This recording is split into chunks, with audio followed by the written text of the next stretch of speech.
Hello नमस्कार जय हिंद दोस्तों। मैं हूं चंद्रिका प्रसाद। इस वीडियो में हम सॉल्व करेंगे दोस्तों यूपी टीजीटी के लिए हिस्ट्री का प्रैक्टिस सेट। यह वीडियो दोस्तों यूपी टीजीटी के साथ साथ UP PGT, LT grade GIC lecturer, NBS, KBS और यूपीएससी की परीक्षा के लिए समान रूप से उपयोगी है। इस प्रैक्टिस सेट में दोस्तों कुल 62 क्वेश्चन शामिल हैं। यह practice set UP TGT social science 2021 के प्रश्न पत्र की तरह है। इसके प्रश्नों की प्रकृति 2021 में पूछे गए प्रश्नों की प्रकृति पर आधारित है। इसके सारे प्रश्न महत्वपूर्ण हैं। वीडियो काफ़ी हेल्पफुल होने वाली है, इसलिए वीडियो को शुरू से लेकर अंत तक जरूर देखिए। यह वीडियो आपकी तैयारी में और आपकी सफलता में सहायक सिद्ध होगी। तो चलिए वीडियो शुरू करते हैं। इससे पहले कि आप वीडियो में खो जाएं, इमीडिएटली वीडियो को लाइक कर दीजिए और चैनल को सब्सक्राइब कर लीजिए। हमारा चैनल यूट्यूब के उन बेस्ट चैनलों में से एक है जो केवल यूपी टीजीटी सोशल साइंस की तैयारी कराता है दोस्तों। इस प्रैक्टिस सेट का पहला क्वेश्चन है दोस्तों, प्राचीन पाषाण युग के निवासियों को निम्नलिखित में से किस विषय का ज्ञान था? ऑप्शन में दिया है चित्रांकन, कृषि कार्य, शिकार और पशुपालन। तो इसका सही उत्तर है दोस्तों ऑप्शन नंबर सी, शिकार। पाषाण काल का मानव दोस्तों शिकारी और खाद्य संग्राहक था। उसको कृषि का ज्ञान नहीं था। वह वनों से प्राप्त फल फूल और शिकार में मारे गए पशु, नदियों और झीलों से पाए गए मछलियों पर आश्रित था। फिर अगला क्वेश्चन है, निम्नलिखित में से किस एक पुरा स्थल से नव पाषाण काल संस्कृति से लेकर हड़प्पा सभ्यता तक के सांस्कृतिक अवशेष प्राप्त हुए हैं? ऑप्शन में दिया है आमरी, मेहरगढ़, कोटदीजी और कालीबंगा। तो इसका सही उत्तर है दोस्तों option number B, Mehrgarh. Mehrgarh दोस्तों वर्तमान में पाकिस्तान के बलूचिस्तान प्रांत में स्थित है। यहाँ से नवपाषाण काल से लेकर के हड़प्पा सभ्यता तक के सांस्कृतिक अवशेष पाए गए हैं। तो आप इसको याद रखेंगे। बढ़ते हैं आगे। फिर अगला क्वेश्चन है दोस्तों, हड़प्पा के लोगों के सामान्य घरेलू बर्तन किससे बने होते थे? ऑप्शन में दिया है पत्थर, चीनी मिट्टी, मिट्टी के अच्छी तरह पकाए गए चित्रांकित बर्तन और ताम्र। तो इसका सही उत्तर है दोस्तों ऑप्शन नंबर सी, मिट्टी के अच्छी तरह पकाए गए चित्रांकित बर्तन। हड़प्पा काल के लोगों के सामान्य घरेलू बर्तन दोस्तों मिट्टी के बनाए जाते थे, उसको पकाया जाता था और उस पर कलाकृतियाँ चित्रांकित की जाती थी। तो आप इसको याद रखेंगे। ऑप्शन नंबर सी इसका सही उत्तर है। फिर अगला क्वेश्चन है दोस्तों, परावर्ती हड़प्पा काल की पुरा सामग्रियों के साथ चित्रित धूसर पात्र परंपरा के अवशेष कहाँ से मिले हैं? ऑप्शन में दिया है रोपण से, भगवानपुरा से, बनवाली से, दौलतपुर से। तो इसका सही उत्तर है ऑप्शन नंबर बी, भगवानपुरा से। भारत के पंजाब, हरियाणा, उत्तर प्रदेश और जम्मू में दोस्तों कई जगहें परवर्ती हड़प्पा सभ्यता के स्थल मिले हैं। इनमें से भगवानपुरा से परवर्ती हड़प्पा काल के चित्रित धूसर मृदभांड पाए गए हैं। तो आप इसको याद रखेंगे। बढ़ते हैं आगे। फिर अगला क्वेश्चन है दोस्तों, अधोलिखित तांबे की वस्तुओं में कौन दायमाबाद निधि में सम्मिलित है? ऑप्शन में दिया है पहला कुत्ता और 2 बैलों के रथ पर सवार खड़ा रथी। तो ऑप्शन नंबर पहला ही इसका सही उत्तर है। दायमाबाद दोस्तों महाराष्ट्र में स्थित है। यहाँ से उत्तर हड़प्पा के बाद ताम्रपाषाण युग के जीवन के अवशेष मिले हैं। दायमाबाद से एक कुत्ते, कुबड़दार सांड की मृणमूर्ति, रथ चलाते हुए मनुष्य, गैंडे, सांड, हाथी की आकृतियाँ तांबे की मिली हैं। तो आप इसको याद रखेंगे। बढ़ते हैं आगे। फिर अगला क्वेश्चन है दोस्तों, निम्नलिखित में से कौन सा युग्म सुमेलित नहीं है? ऑप्शन में दिया है Dholavira, R S. Bisht, Lothal, B K. Thapar, Harappa, Dayaram Sahni, Surkotada, J P. Joshi. तो इसका सही उत्तर है दोस्तों option number B, Lothal. Lothal दोस्तों बी.के. थापर ने नहीं बल्कि आर.एस. राव ने इसकी खोज की थी। तो आप इसको याद रखेंगे। लोथल आर.एस. राव रहेगा।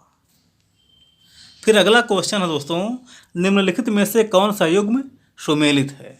ऑप्शन में दिया है हड़प्पा गोदीवाड़ा, लोथल मंदिर नुमा संरचना, सुरकोटदा घोड़े के अवशेष और मोहनजोदड़ो कब्रिस्तान यच। तो इसका सही उत्तर है दोस्तों ऑप्शन नंबर सी, सुरकोटदा घोड़े के अवशेष। सुरकोटदा दोस्तों गुजरात के कच्छ जिले में स्थित है। यहाँ के नगर दो भाग में बटे होते थे, गढ़ी और आवास में।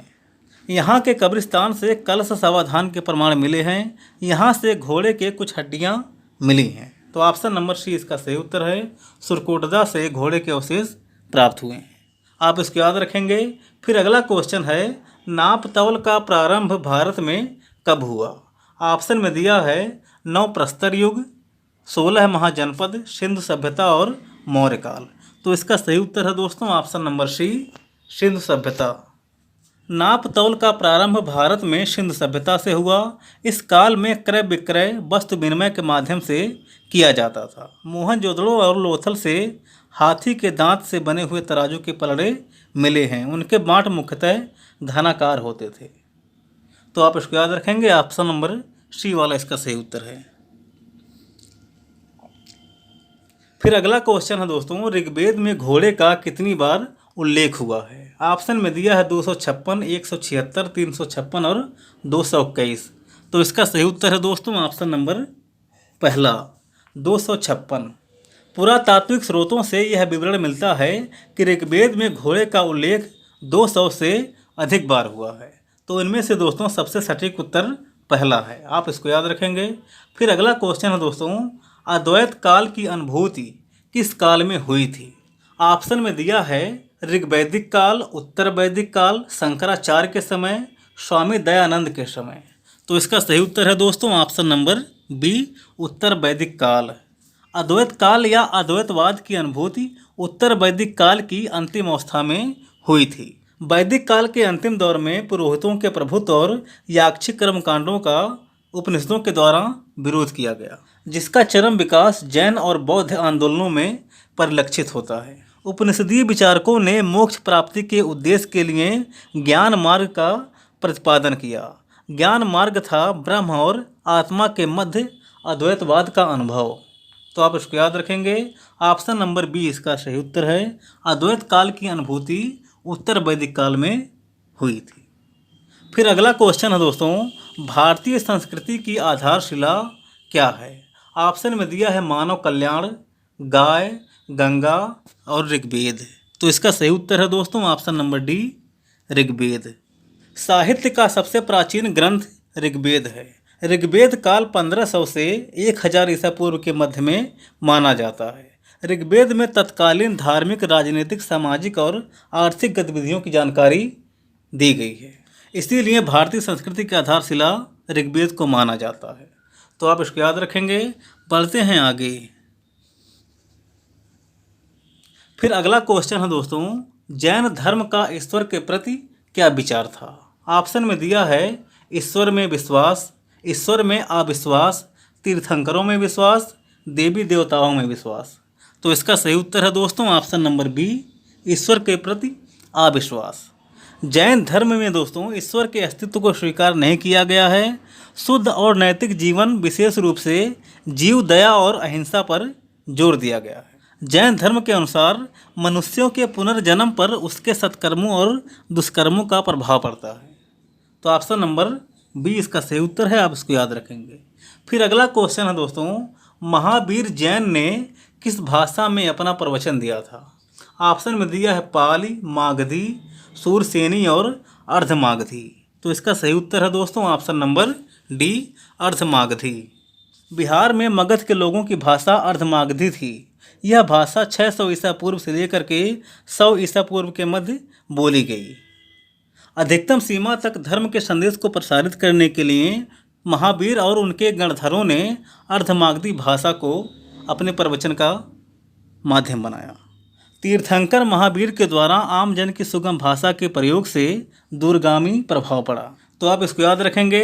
फिर अगला क्वेश्चन है दोस्तों, प्रथम जैन धर्म सभा कहाँ आयोजित की गई थी? ऑप्शन में दिया है कुशीनगर में, पावा में, वल्लभी में, पाटलिपुत्र में। तो इसका सही उत्तर है दोस्तों ऑप्शन नंबर डी, पाटलिपुत्र में। चंद्रगुप्त मौर्य के शासनकाल में पाटलिपुत्र में प्रथम जैन सम्मेलन आयोजित किया गया था। इसमें श्वेतांबर आगम का संपादन किया गया था। प्राचीन जैन शास्त्रों को एकत्रित करने के लिए शताब्दी ईसा पूर्व में इस प्रथम जैन महासभा का आयोजन किया गया था। भद्रबाहु के अनुयायियों ने इसमें भाग नहीं लिया था। तो आप इसको याद रखेंगे। बढ़ते हैं आगे।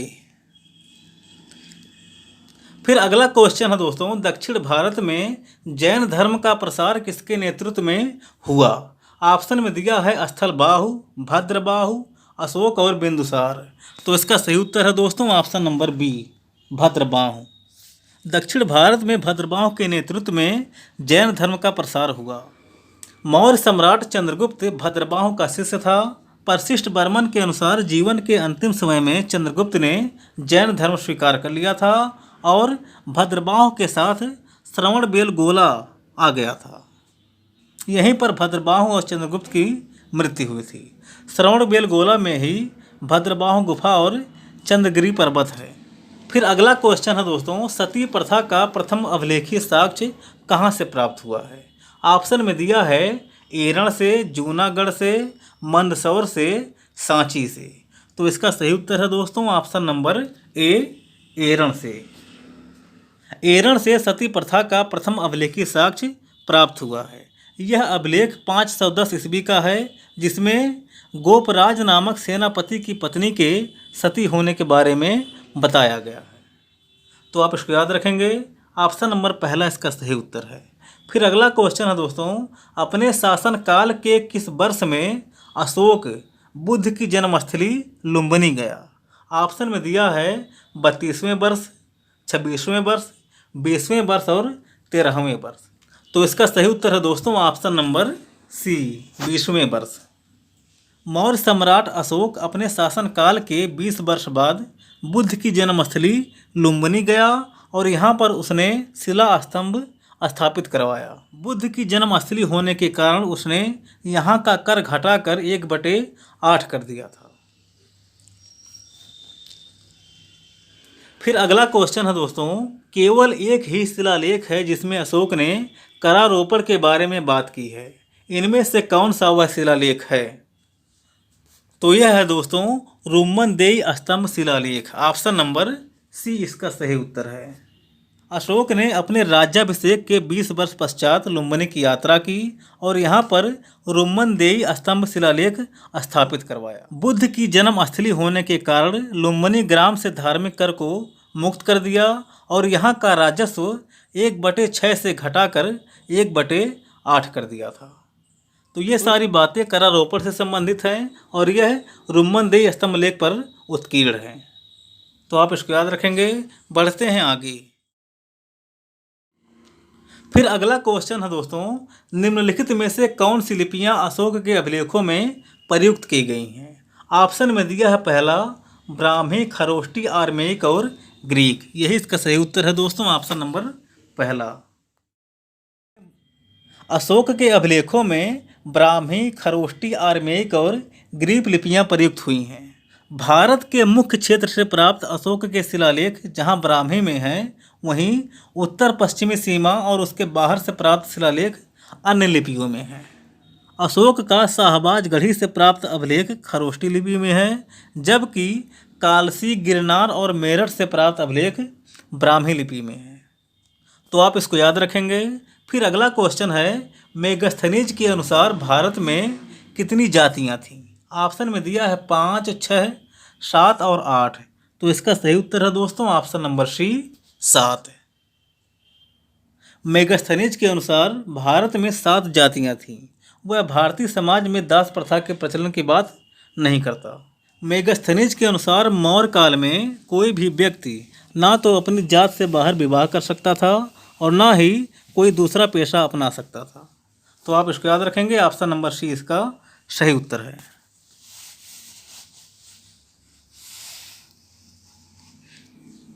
फिर अगला क्वेश्चन है दोस्तों, मुद्रा राक्षस किसने लिखा है? ऑप्शन में दिया है विष्णुगुप्त ने, बाणभट्ट ने, विशाखदत्त ने, भारव ने। तो इसका सही उत्तर है दोस्तों ऑप्शन नंबर सी, विशाखदत्त ने। मुद्रा राक्षस विशाखदत्त ने लिखा है। मुद्रा राक्षस की रचना विशाखदत्त ने की थी। इस ग्रंथ में मौर्य इतिहास के बारे में मुख्यतः चंद्रगुप्त मौर्य के बारे में जानकारी मिलती है। इसमें चंद्रगुप्त मौर्य को बिरसल यानी कि कुलहीन कहा गया है। तो आप इसको याद रखेंगे। फिर अगला क्वेश्चन है दोस्तों,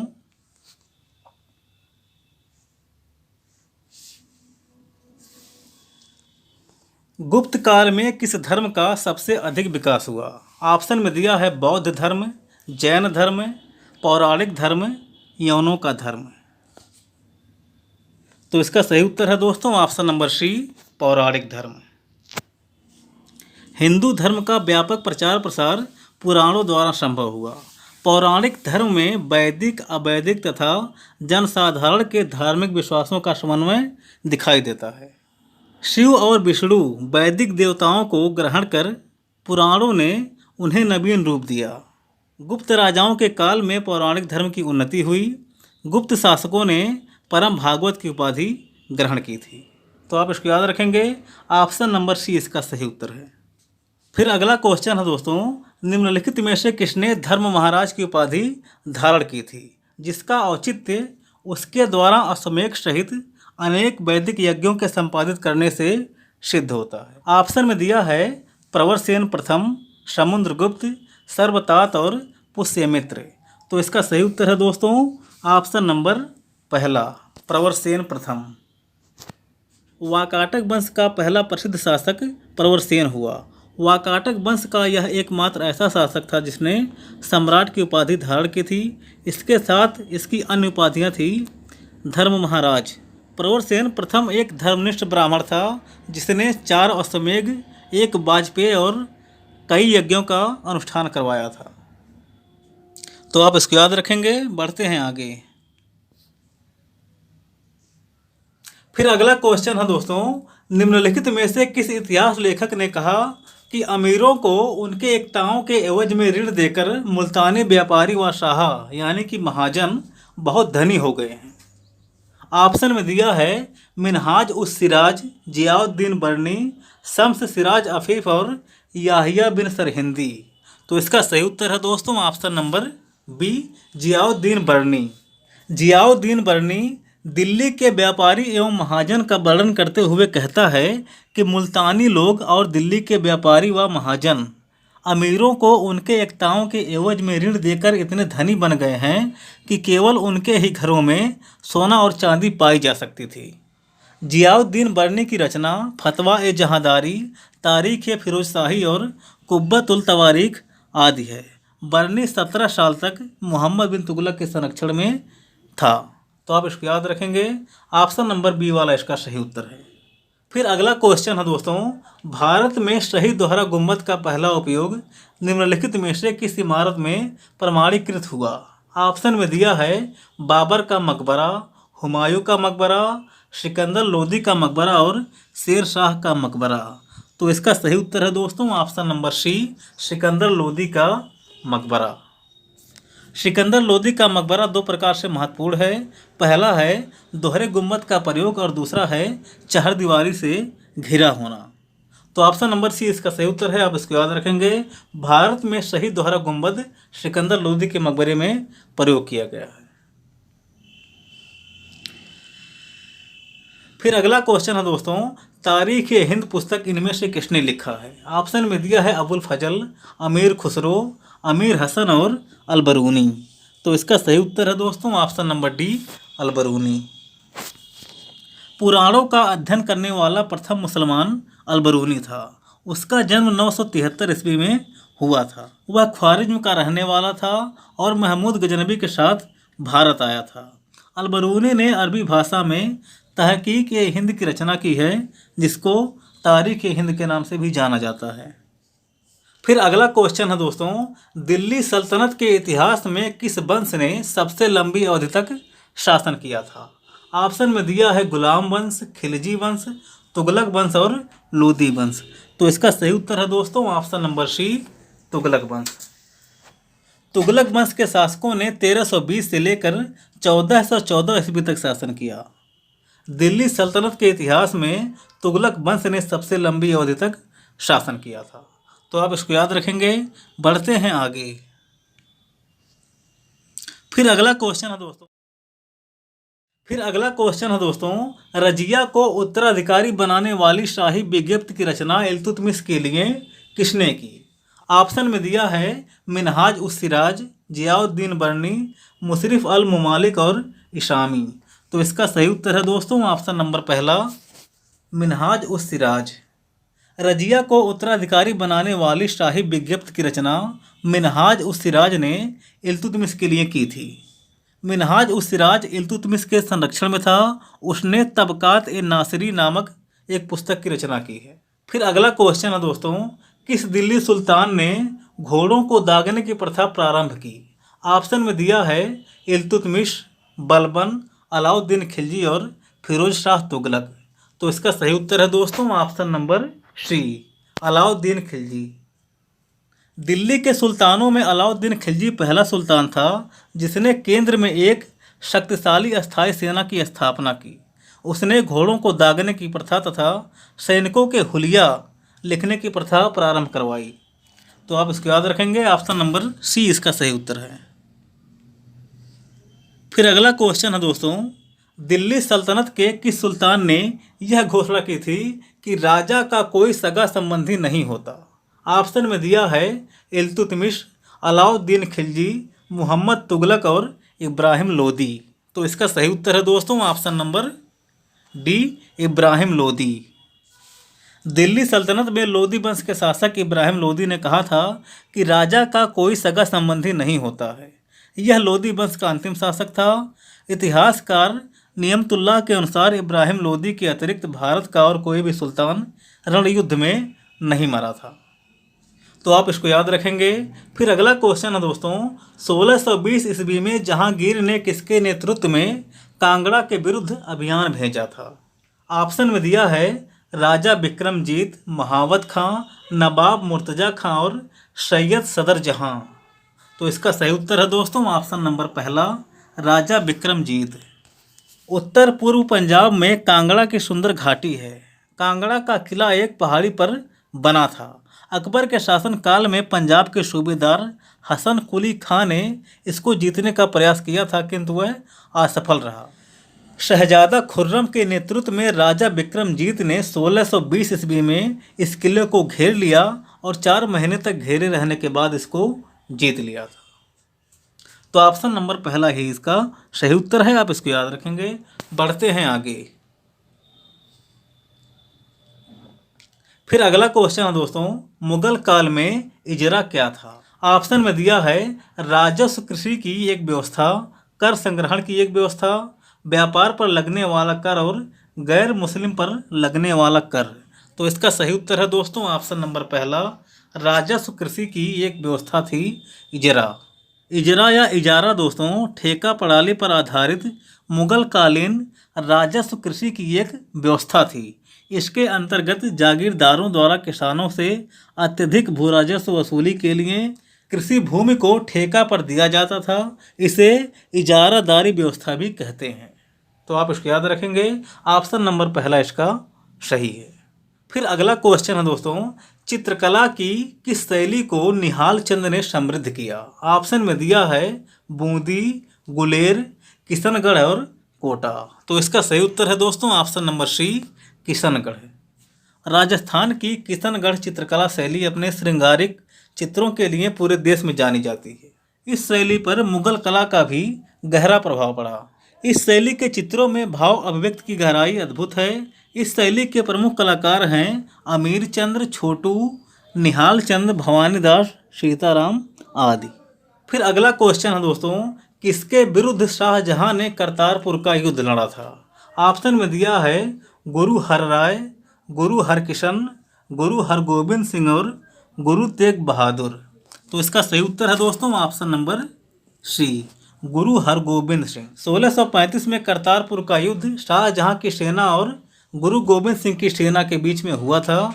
इस युद्ध में सिखों की विजय हुई और मुगल हार गए थे। तो आप इसको याद रखेंगे। बढ़ते हैं आगे। फिर अगला क्वेश्चन है दोस्तों, चगताई तुर्क शासन भारत में किस नाम से जाना जाता है? ऑप्शन में दिया है सैयद, खिलजी, मुगल और लोदी। तो आप जानते ही हैं ऑप्शन नंबर सी वाला इसका सही है, मुगल। मुगल शासक वास्तव में तुर्कों की चगदाई शाखा के थे। इस शाखा का नाम प्रसिद्ध मंगोल नेता चंगेज खां के द्वितीय पुत्र के नाम पर पड़ा था, जिसका अधिकार मध्य एशिया के साथ तुर्कों के देश तुर्किस्तान तक था। तो आप इसको याद रखेंगे। फिर अगला क्वेश्चन है दोस्तों, मुगल शहजादी जिसने दिल्ली में एक पुस्तकालय जिसका नाम था बैतुल उलूम, उसकी स्थापना इनमें से किसने की थी? ऑप्शन में दिया है मेहरुन्निसा, हाजी बेगम, जेबुन्निसा और जहां आरा। तो इसका सही उत्तर है दोस्तों ऑप्शन नंबर सी, जेबुन्निसा। मुगल शहजादी जेबुन्निसा ने दोस्तों दिल्ली में एक पुस्तकालय की स्थापना करवाई थी जिसका नाम था बैतुल उल उलूम। आप इसको याद रखेंगे। बढ़ते हैं आगे। फिर अगला क्वेश्चन है दोस्तों, प्रेम वाटिका की रचना इनमें से किसने की थी? ऑप्शन में दिया है रहीम, सूरदास, नरहरि और रसखान। तो इसका सही उत्तर है दोस्तों option number D, Raskhan. Raskhan ने प्रेम वाटिका काव्य ग्रंथ की रचना की है। इसमें इन्होंने कृष्ण के जीवन को लिपिबद्ध किया है। सुजान खां भी इनकी एक रचना है जो ब्रज भाषा में है। तो आप इसको याद रखेंगे। फिर अगला क्वेश्चन है दोस्तों, किसके शासनकाल में मेवाड़ राज्य ने मुगलों की संप्रभुता स्वीकार किया? ऑप्शन में दिया है अकबर, जहांगीर, शाहजहां और औरंगजेब। तो इसका सही उत्तर है दोस्तों ऑप्शन नंबर बी, जहांगीर।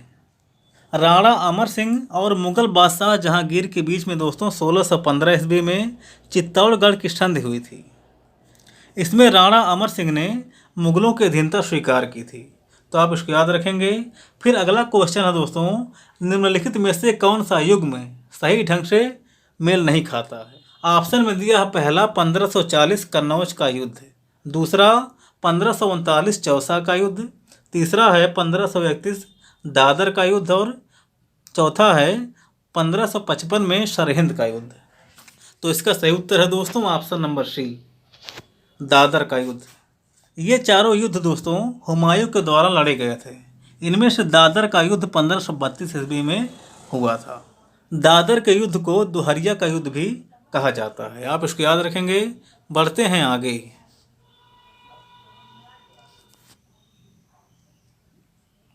8 राष्ट्रों का संगठन सन 1900 की गर्मियों में बक्सर के विद्रोह के जवाब के रूप में स्थापित एक अंतर्राष्ट्रीय सैन्य संगठन था। इनमें से कौन कौन से देश शामिल थे? ऑप्शन में दिया है पहला जापान, रूस, ब्रिटेन, फ्रांस, संयुक्त राज्य अमेरिका, जर्मनी, इटली और ऑस्ट्रो हंगेरियन साम्राज्य। यही इसका सही उत्तर है दोस्तों। ऑप्शन नंबर पहला इसका सही है। फिर अगला क्वेश्चन है दोस्तों, 1938 में हरिपुरा कांग्रेस अधिवेशन के दौरान सुभाष चंद्र बोस का महत्वपूर्ण कदम क्या था? तो यह था दोस्तों, कांग्रेस ने योजना आयोग के विचार को शुरू किया। ऑप्शन नंबर सी इसका सही उत्तर है। 1938 में गुजरात के हरिपुरा में कांग्रेस का वार्षिक अधिवेशन हुआ था। इस अधिवेशन में सुभाष चंद्र बोस निर्विरोध अध्यक्ष चुने गए थे। इसी अधिवेशन में सुभाष चंद्र बोस ने राष्ट्रीय योजना समिति की स्थापना का सुझाव दिया था और कहा था कि राष्ट्रीय योजना समिति को एक व्यापक योजना के अनुसार समस्त कृषि और औद्योगिक उत्पादन और वितरण पद्धति को अपनाना पड़ेगा। तो आप इसको याद रखेंगे। फिर अगला क्वेश्चन है दोस्तों, त्रिपुरी जहां 1939 का विख्यात कांग्रेस अधिवेशन हुआ था, कहाँ स्थित है? ऑप्शन में दिया है गुजरात, राजस्थान, मध्य प्रदेश और उड़ीसा। तो इसका सही उत्तर है दोस्तों ऑप्शन नंबर सी, मध्य प्रदेश। त्रिपुरी दोस्तों मध्य प्रदेश के जबलपुर जिले में स्थित है। 1939 में यहाँ पर कांग्रेस का वार्षिक अधिवेशन हुआ था। अधिवेशन के पहले यहाँ पर अध्यक्ष पद के लिए चुनाव हुआ था, जिसमें सुभाष चंद्र बोस ने गांधी जी के करीबी पट्टाभी सीतारमैया को हरा दिया था। इस अध्यक्ष पद पर हुए चुनाव में पट्टाभी सीतारमैया को 1377 वोट और सुभाष चंद्र बोस को 1580 वोट मिले थे। तो आप इसको याद रखेंगे। बढ़ते हैं आगे। फिर अगला क्वेश्चन है दोस्तों, निम्नलिखित में से कौन सा आयोग भारत में शिक्षा के विकास से संबंधित नहीं है? कौन सा आयोग शिक्षा के विकास से संबंधित नहीं है? ऑप्शन में दिया है Simon Commission, Kothari Commission, Hunter Commission और शैडलर कमीशन। तो इसका सही उत्तर है दोस्तों option number C, Simon Commission. Simon Commission दोस्तों 1928 में भारत में आया था। यह शिक्षा से संबंधित नहीं था, यह राजनीतिक और प्रशासनिक और संविधान से संबंधित था। बाकी तीनों शिक्षा से संबंधित थे। आप इसको याद रखेंगे। बढ़ते हैं आगे।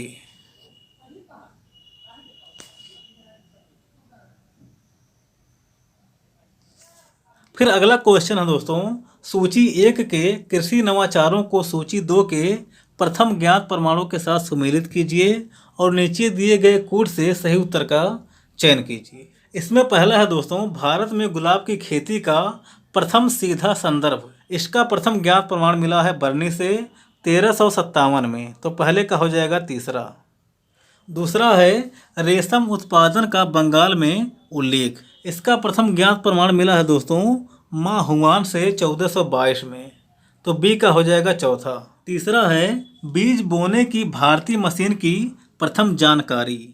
इसका प्रथम ज्ञात प्रमाण है दोस्तों बारबोसा 1516 में, तो सी का हो जाएगा दूसरा। और चौथा है गन्ने के भारतीय कोल्हू की प्रथम जानकारी। इसका संबंध है दोस्तों, इसका प्रथम ज्ञात प्रमाण है करेरी 1695 में, तो डी का हो जाएगा पहला। इसका सुमेलन आप इस प्रकार से कर सकते हैं दोस्तों। बढ़ते हैं अगले क्वेश्चन पर।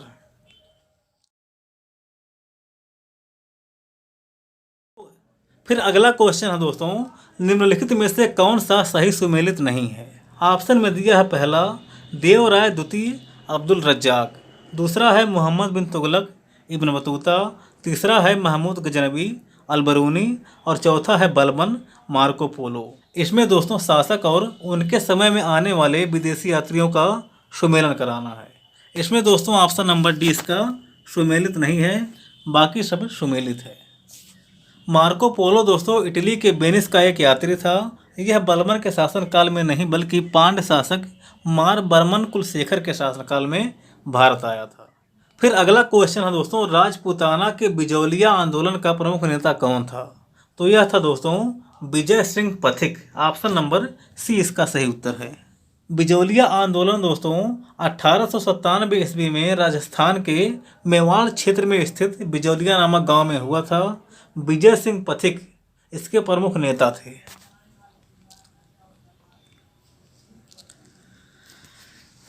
फिर अगला क्वेश्चन है दोस्तों, राष्ट्रीय शैक्षिक अनुसंधान और प्रशिक्षण परिषद यानी कि एनसीईआरटी की स्थापना कब की गई थी। तो यह की गई थी दोस्तों 1961 में। ऑप्शन नंबर डी इसका सही उत्तर है, आप इसको याद रखेंगे। फिर अगला क्वेश्चन है दोस्तों, निम्नलिखित में से कौन सबाल्टर्न इतिहासकारों की श्रेणी में नहीं आता है। ऑप्शन में दिया है रणजीत गुहा, शाहिद अमीन, ज्ञानेंद्र पांडे, बिपिन चंद्र। तो इसका सही उत्तर है दोस्तों option number D Bipin Chandra. Bipin Chandra दोस्तों सबाल्टर्न इतिहासकारों की श्रेणी में नहीं आते हैं। यह एक भारतीय इतिहासकार हैं। रणजीत गुहा, शाहिद अमीन, ज्ञानेंद्र पांडे ये सब सबाल्टर्न इतिहासकारों की श्रेणी में शामिल हैं, तो आप इसको याद रखेंगे। बढ़ते हैं आगे। फिर अगला क्वेश्चन है दोस्तों, वित्तीय केंद्रीकरण की नीति निम्नलिखित में से किसने प्रारंभ की थी। ऑप्शन में दिया है Lord Clive, Lord Mayo, Lord Ripon और लॉर्ड एम हर्स्ट। तो इसका सही उत्तर है दोस्तों option number B Lord Mayo. Lord Mayo ने दोस्तों वित्तीय समस्या के समाधान के लिए वित्तीय केंद्रीकरण की नीति प्रारंभ की थी, आप इसको याद रखेंगे। फिर अगला क्वेश्चन है दोस्तों, नीला दर्पण किससे संबंधित है। तो यह संबंधित है दोस्तों नील की खेती करने वालों से। ऑप्शन नंबर सी इसका सही उत्तर है। नीला दर्पण दोस्तों नील की खेती करने वालों पर आधारित एक नाटक है। इसके नाटककार हैं दीनबंधु, आप इसको याद रखेंगे। बढ़ते हैं आगे। फिर अगला क्वेश्चन है दोस्तों, किसने यह घोषणा की कि बहादुर शाह की मृत्यु के पश्चात मुगलों को राजा की उपाधि नहीं मिलेगी। ऑप्शन में दिया है Lord Dalhousie, Lord Canning, John Lawrence और लॉर्ड एलन बरो। तो इसका सही उत्तर है दोस्तों option number B Lord Canning. फिर अगला क्वेश्चन है दोस्तों, संयुक्त राष्ट्र संघ का चार्टर तैयार करने के लिए सैन फ्रांसिस्को सम्मेलन 1945 में कितने देशों ने भाग लिया था। ऑप्शन में दिया है 45, 48, 51 और 50। तो इसका सही उत्तर है दोस्तों ऑप्शन नंबर डी 50। फिर अगला क्वेश्चन है दोस्तों, किसकी मृत्यु पर महात्मा गांधी ने कहा था कि उनकी मृत्यु ने मुझे विधुर बना दिया है। ऑप्शन में दिया है जी के गोखले, बी जी तिलक, मगन लाल गांधी और महादेव देसाई। तो इसका सही उत्तर है दोस्तों ऑप्शन नंबर सी। मगन लाल गांधी दोस्तों गांधी जी के सहायक तथा अति विश्वास पात्र थे। उनकी मृत्यु पर गांधी जी ने ऐसा कहा था। आप इसको याद रखेंगे। बढ़ते हैं आगे।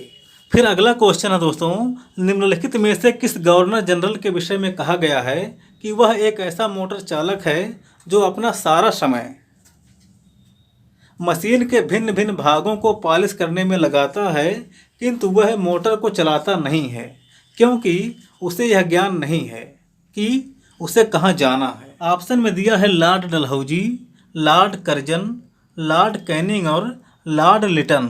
तो इसका सही उत्तर है दोस्तों option number B, Lord Curzon. यह बात लॉर्ड कर्जन के बारे में कही गई है। आप इसको याद रखेंगे। पढ़ते हैं आगे। फिर अगला क्वेश्चन है दोस्तों, निम्नलिखित में से कौन हैप्पी क्लब का संस्थापक था। हैप्पी क्लब की स्थापना दोस्तों 1903 में पंडित गोविंद बल्लभ पंत ने की थी। तो ऑप्शन नंबर पहला इसका सही है। फिर अगला क्वेश्चन है दोस्तों, वर्ष 1901 के सिंचाई आयोग का अध्यक्ष कौन था। तो यह थे दोस्तों सर सी स्कॉट मोनक्रिए। ऑप्शन नंबर सी इसका सही उत्तर है, सर सी स्कॉट मोनक्रिए। फिर अगला क्वेश्चन है दोस्तों, निम्नलिखित अंग्रेज सैन्य अफसरों में से कौन बहादुर शाह के 2 बेटों की हत्या का जिम्मेदार था। तो यह था दोस्तों General Hudson. Option number C इसका सही उत्तर है। 1857 की क्रांति के समय दोस्तों जनरल हडसन ने मुगल बादशाह बहादुर शाह जफर को कैद कर लिया और उनके बेटों को गोली मार दी थी। आप इसको याद रखेंगे। फिर अगला क्वेश्चन है, किस घटना के बाद रविंद्रनाथ टैगोर ने नाइटहुड का परित्याग किया। तो यह किया था दोस्तों जलियांवाला बाग नरसंहार के पश्चात। आप जानते ही हैं। ऑप्शन नंबर सी इसका सही उत्तर है। फिर अगला क्वेश्चन है दोस्तों, रविंद्रनाथ टैगोर ने किसकी स्थापना की थी। तो इनमें से दोस्तों विश्व भारती विश्वविद्यालय की स्थापना रविंद्रनाथ टैगोर ने 1901 ईस्वी में की थी। आप इसको याद रखेंगे। बढ़ते हैं आगे। फिर अगला क्वेश्चन है दोस्तों, निम्नलिखित में से सत्याग्रह के लिए कौन सा तथ्य सही नहीं है। ऑप्शन में दिया है पहला, सत्याग्रह आत्मशक्ति या सत्य शक्ति है। दूसरा है अनुचित कानूनों की अहिंसक तरीके से सविनय अवज्ञा वास्तविक सत्याग्रह है। तीसरा है इटली की जनता ने सत्याग्रह द्वारा हैब्सबर्ग शासकों को इटली छोड़ने के लिए विवश किया। और चौथा है ब्रिटिश शासन का तख्ता पलटने के लिए भारतीयों ने सत्याग्रह अपनाया। तो इसका सही उत्तर है दोस्तों ऑप्शन नंबर सी। इटली की जनता ने सत्याग्रह द्वारा हैब्सबर्ग शासकों को इटली छोड़ने के लिए विवश किया। यह बात सत्याग्रह के संबंध में सत्य नहीं है। आप इसको याद रखेंगे। फिर अगला क्वेश्चन है दोस्तों, पुर्तगाली नियंत्रण से गोवा कब स्वतंत्र हुआ। तो यह हुआ था दोस्तों आप जानते ही हैं 1961 में। ऑप्शन नंबर डी इसका सही उत्तर है। फिर अगला क्वेश्चन है दोस्तों, अंतिम क्वेश्चन, भारत सरकार द्वारा राष्ट्रीय जनसंख्या आयोग का गठन कब किया गया था। ऑप्शन में दिया है 1975 में, 1980 में, 1990 में और 2000 में। तो इसका सही उत्तर है दोस्तों ऑप्शन नंबर डी 2000 में। भारत सरकार द्वारा राष्ट्रीय जनसंख्या आयोग का गठन 2000 ईस्वी में किया गया था। इसके अध्यक्ष प्रधानमंत्री और उपाध्यक्ष केंद्रीय स्वास्थ्य एवं परिवार कल्याण मंत्री और योजना आयोग के उपाध्यक्ष होते हैं। सदस्यों के रूप में प्रमुख मंत्रालयों के केंद्रीय मंत्री, राज्यों के मुख्यमंत्री और प्रमुख दलों के अध्यक्ष आदि इसमें सम्मिलित होते हैं। तो आप इसको याद रखेंगे दोस्तों। इसी क्वेश्चन के साथ हमारी यह वीडियो यहीं पर समाप्त होती है। अब हम मिलेंगे अगली वीडियो में। तब तक के लिए जय हिंद।